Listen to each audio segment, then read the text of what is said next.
দুধূর্ষ ডাকাত দলের হামলায় কক্সবাজার চট্টগ্রাম মহাসড়কের চকরিয়ায় মাহমুদুল্লাহ রিয়াদ নামে এক যুবক নিহত হয়েছেন। ডাকাতদের আঘাতে এ সময় আরও 4 জন গুরুতর আহত হন। রিয়াদ উদ্দিনের পাঠানো তথ্যচিত্রে বিস্তারিত জানাচ্ছেন সিথি জান্নাত।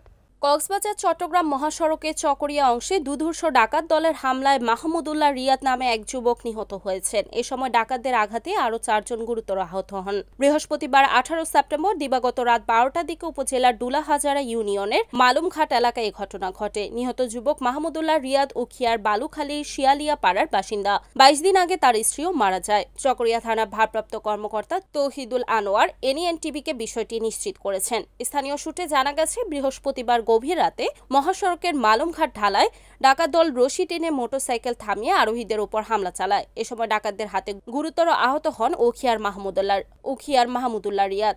স্থানীয়রা দ্রুত তাকে উদ্ধার করে চকরিয়া উপজেলা সরকারি হাসপাতালে নিলে কর্তব্যরত চিকিৎসক তাকে মৃত ঘোষণা করেন। এছাড়া আহত 4 জনকে স্থানীয় লোকজনের সহায়তায় হাসপাতালে ভর্তি করা হয়েছে। তাদের মধ্যে 2 জনের অবস্থা আশঙ্কাজনক বলে চিকিৎসকরা জানিয়েছে।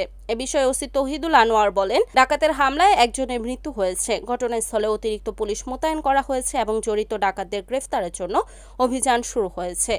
Report Riyad Uddin, NNTV, Chakaria.